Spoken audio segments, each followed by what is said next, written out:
E agora, fique por dentro dos assuntos ligados ao direito imobiliário com o colaborador da Rádio Justiça, o advogado e presidente da Comissão de Direito Imobiliário OAB Minas Gerais, Dr. Quênio de Souza Pereira.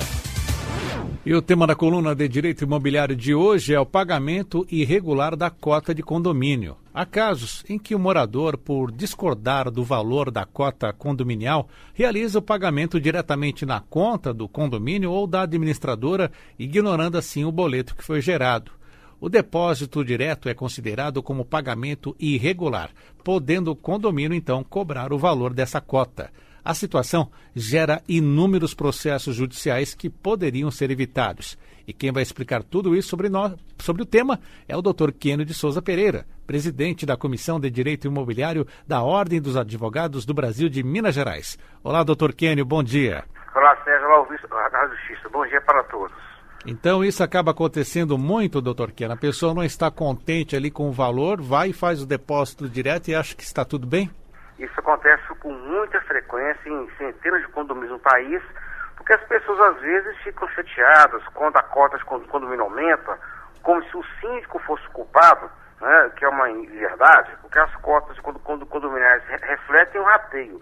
Então, se a conta de luz, né, que está para aumentar agora, tem um reajuste, a conta de água, os salários, os encargos sociais, né, sofrem reajustes, logicamente, isso vai gerar um aumento do custo do rateio e vai refletir na cota condominial. Há situações, inclusive, de condôminos, né, que atrasam o condomínio até de forma involuntária, mas eles ficam chateados em ter que pagar a multa do atraso ou os juros.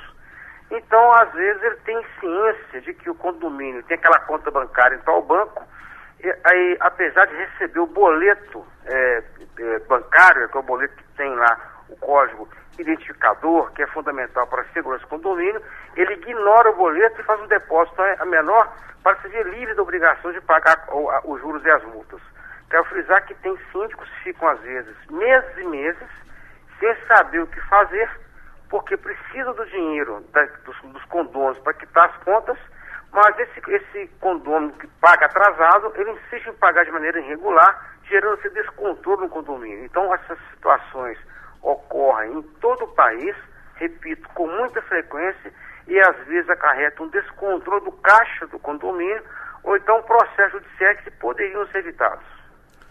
Então vamos lá, doutor Quênio. Tem situações em que esse morador acaba fazendo essa forma de depósito, vai lá e faz o depósito direto na conta da administradora ou do próprio condomínio. Isso deve ser aprovado em assembleia, esse procedimento ou não? Certamente, Sérgio. Todo condomínio tem autonomia, né, de determinar como será feito o pagamento mensal da cota. Se será via bancária, se pode ser até direto na casa do síndico, mas isso é inconveniente. Na mas casa há prédios, dele, né? Porque gera dificuldade de controle, incomoda o síndico. Mas tem prédios com 4 unidades, às vezes, né, são pessoas muito próximas, que eles não têm nem conta bancária. Então, acontece, sim, pequenos condomínios, casos de minadas, né, em que aquelas pessoas, 4, 5, 6 vizinhos, se reúnem e determinam que vai ser pago a um vizinho, a um síndico, no caso, aquele valor mensal, evitando assim o custo da conta bancária e tudo mais. Mas, na prática, o que eu aconselho, realmente o condomínio tem uma conta bancária, um CNPJ, que ele se organize de maneira a facilitar esse pagamento, evitando, inclusive, o constrangimento de ter que o síndico receber essas contas. Então, o controle normal é bancário.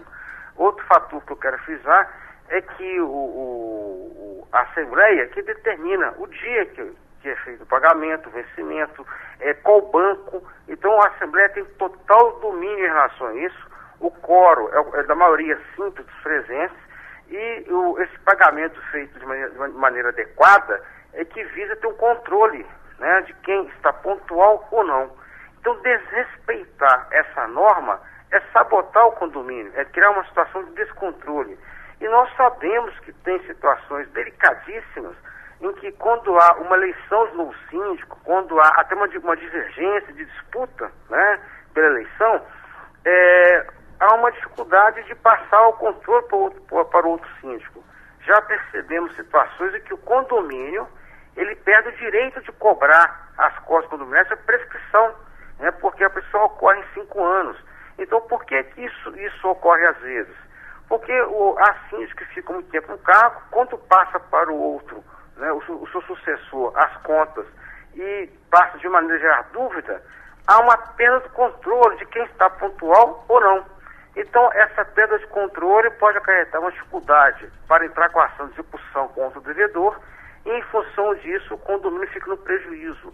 Então, é importante que o síndico, ao determinar, ao perceber, quer dizer, que há um pagamento irregular, que ele venha a sanar essa conduta irregular de imediato, para evitar um descontrole futuro e, logicamente, um prejuízo para o condomínio. E, doutor Kênio, e quando o condomínio faz a sua assembleia, decide por uma taxa extra e acaba dividindo o boleto? Um boleto com o valor do condomínio em si e o outro com a taxa extra. Neste caso, a pessoa que acaba pagando só o principal, por exemplo, ele pode ser penalizado também? O condomínio, o síndico, ele é obrigado a dividir essas taxas em 2 boletos? É uma pergunta muito interessante, isso depende. As situações de condomínio, ele tem a taxa ordinária, que é a taxa mensal normal, e tem a taxa extra de uma obra, de uma reforma.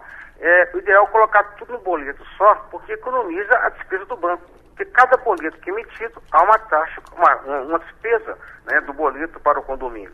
Agora, nada impede que o síndico, o condomínio, venha a criar um boleto para a taxa ordinária e outro para a taxa extraordinária. É porque há situações também em que o apartamento ele é locado, então o imóvel que é alugado, a taxa extra de reforma tem que ser paga pelo locador, pelo proprietário do imóvel, e a taxa ordinária pelo inquilino. Então, nesse caso, é interessante também a divisão. Nada impede que o inquilino ou o locador solicite, né, a divisão desse boleto para que cada um pague a sua contribuição para o condomínio, no caso o locador, a taxa de obra, e o inquilino a taxa ordinária. Outra situação também interessante é que há casos em que a taxa extra ela foi aprovada de maneira polêmica. Não, pode ser que tenha sido aprovada uma taxa extra de uma obra útil com quórum irregular. Então, há uma discussão. Então, quando há essa discussão e o síndico verificando que há falha, ele deve acatar o pedido do condômino para que emita a taxa de condomínio separada, né? Porque poderá esse condômino, em função de um vício, de uma falha da Assembleia, contestar o pagamento da taxa ordinária, então da taxa extraordinária. Quero frisar que é fundamental que o síndico, ao estipular uma Assembleia determinando a aprovação de uma obra, que ele tome cuidado de colocar um edital bem elaborado, né, seguir todos os procedimentos para que a aprovação da taxa extra seja dentro da lei, evitando inclusive esse tipo de comportamento. Então vemos às vezes obras de grande valor financeiro sofreram uma certa conturbação em relação aos pagamentos por discussões de Assembleia. Então nada melhor de que, havendo uma dúvida, que o síndico inclusive esclareça isso e, dependendo da dúvida, sendo realmente questionável uma situação, que ele até faça um outro edital e ratifique ou aprove novamente essa obra para evitar realmente o quê? Uma demanda judicial. Fico chocado, às vezes, do volume de ações que existem em condomínios sobre questões que poderiam ser facilmente resolvidas com a elaboração de um novo edital que viesse a aprovar aquela obra, evitando, assim, discussões que às vezes demoram 3, 4 anos em juízo. É muito mais fácil fazer uma outra Assembleia eliminar a dúvida do que deixar alguns condôminos ficarem demandando no condomínio de maneira a gerar intranquilidade e custo muito maior. Então, a divisão do boleto, da taxa ordinária e da extraordinária é possível. Depende, no caso, como definir a Assembleia na aprovação dessa taxa extra. Vamos para uma outra situação, doutor Kênio. O proprietário alugou o apartamento para uma pessoa. Ele pode pedir o despejo desse inquilino se o inquilino, no caso, deixar de pagar a cota do condomínio? Certamente. Uma situação bem interessante, porque a relação jurídica do condomínio é com o proprietário do imóvel, com o locador, né? Então, se há uma despesa em atraso no condomínio, cabe ao síndico entrar com a ação de execução ou de cobrança, dependendo do caso, contra o proprietário, contra o locador. O condomínio não pode entrar com ação contra o inquilino. Agora, aí vem um ponto. Já o imóvel locado, né, quando ele é dado em locação, cabe ao inquilino o dever de pagar aluguel e os encargos contratuais e legais. Seria a luz, a água, o IPTU, quando consta no contrato, e, logicamente, a cota de condomínio. O inquilino não pode questionar o pagamento do condomínio, é obrigação dele pagar. Ele não pode nem questionar o valor, porque não é condômino. Ele tem o dever de pagar a cota condominial e, inclusive, ele não tem o direito de questionar em assembleia o valor do condomínio, porque quem vota em assembleia é somente o locador, no caso o proprietário, conforme o artigo 1335 do Código Civil. Friso o seguinte: o inquilino estando em atraso, o locador poderá, assim, pagar a cota condominial e entrar com ação de despejo contra o inquilino e os seus fiadores, né, com a cobrança, inclusive, em função da inadimplência da cota condominial. Então, qualquer inquilino deixando de pagar o IPTU ou o condomínio, ele poderá vir a figurar como réu na ação de despejo para pagamento acumulado com a cobrança, e caso não venha quitar esse débito em juízo após ser citado pelo oficial de justiça, terá o seu despejo decretado, né, e também condenado ao pagamento juntamente com seus fiadores. Então o inquilino, ele tem o dever de agir como qualquer outro condômino, pagando pontualmente a taxa ordinária de condomínio. 9h51, você está acompanhando a participação do Dr. Quênio de Souza em mais um quadro sobre direito imobiliário. Vamos lá, doutor Quênio, caso o síndico não tome ali as medidas judiciais para o recebimento das cotas condominiais não pagas, que ele pode ser responsabilizado pessoalmente, então, por negligência, caso ele não faça essa cobrança e deixe prescrever, por exemplo? É um fato bem interessante, porque nós sabemos, né, as pessoas quando assumem a função do síndico, às vezes não têm noção dos ônus que ela está assumindo, né? Então ela tem o dever de cobrar as cotas condominiais, aplicar multa. Esses deveres estão no artigo 1348 do Código Civil. Então compete ao síndico a gerenciar o condomínio, defender os interesses da coletividade, cobrar as contas em atraso, aplicar as multas, e ele não tem a prerrogativa de deixar de entrar com a ação. Então, as situações de condomínios, que eu repito, que perdem o direito de cobrar pela prescrição por falta de atitude do síndico. Se a pessoa assumiu a função e não quer entrar com a ação contra o vizinho, não quer assinar a procuração para um advogado acionar o devedor, ela deve renunciar ao cargo, né? Ela não pode simplesmente fingir que não acontece o ato da inadimplência, deixando seu condomínio em dificuldade financeira, arcando inclusive, né, com os ônus disso, porque quando o vizinho não paga a cota condominial, há um rombo na receita do condomínio, e logicamente, para cobrir esse rombo, os que são pontuais são onerados. A cota de condomínio de quem é pontual passa a aumenta para cobrir esse rombo. Então, se por acaso o síndico ele não fala nada na Assembleia e deixa passar anos, né, aquela dívida e vem a acarretar a prescrição, os demais condôminos podem sim, né, acionar esse síndico, no caso do condomínio futuramente, quando ocorrer a eleição de outro síndico e o síndico novo descobrir que aconteceu isso, ele pode vir a responsabilizar o síndico por negligência. Agora, já vi um caso muito interessante no condomínio, em que a Assembleia, simplesmente, ela não aprovou o síndico contratar um advogado para entrar com ação de cobrança, que é uma coisa completamente absurda. Então, nesse caso, a Assembleia, o condomínio, assumiu o ônus de arcar com prejuízo. E o síndico, logicamente, votou contra isso e simplesmente, né, ele ficou isento de qualquer responsabilidade. Então é fundamental que o síndico tenha certa habilidade e não ficar numa situação delicada, porque, repito, já vi situações completamente anormais e que o condomínio deixou de entrar com a ação, então cabe ao síndico se proteger nesse sentido, né? Colocar que a atitude ilógica e completamente absurda partiu da Assembleia e não dele.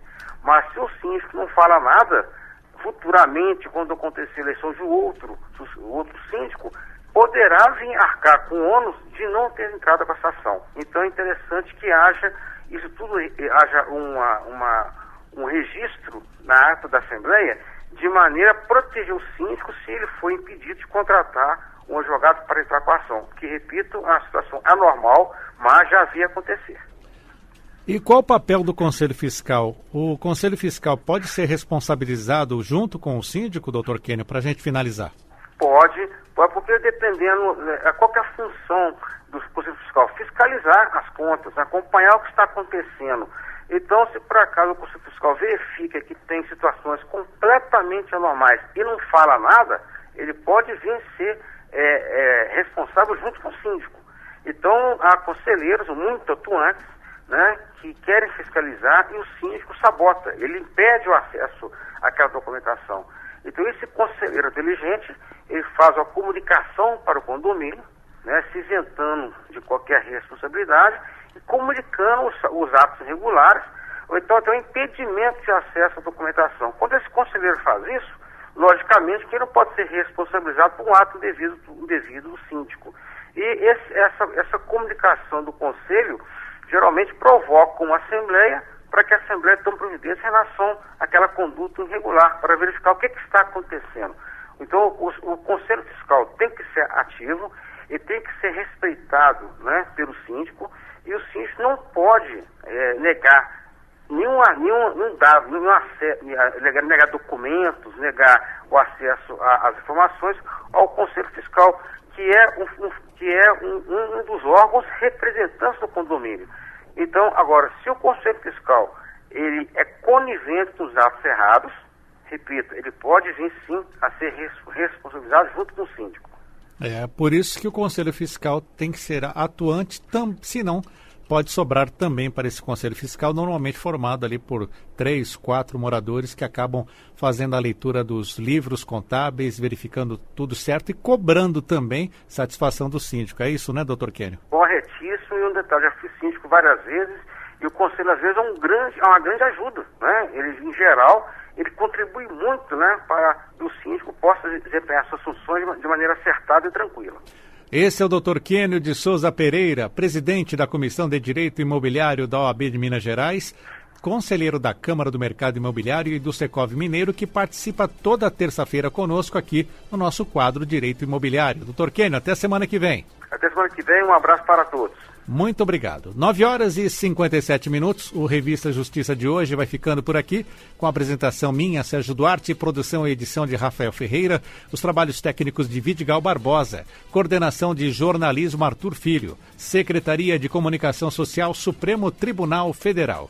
Continue na Rádio Justiça em 104,7. Ou acesse a nossa programação pela internet www.radiojustiça.jus.br. Você fica agora com o programa Giro pelo Mundo, na apresentação de Bárbara Michelini. Um ótimo dia para você, eu volto às 11h10 com Repercussão Geral e até amanhã com mais um Revista Justiça.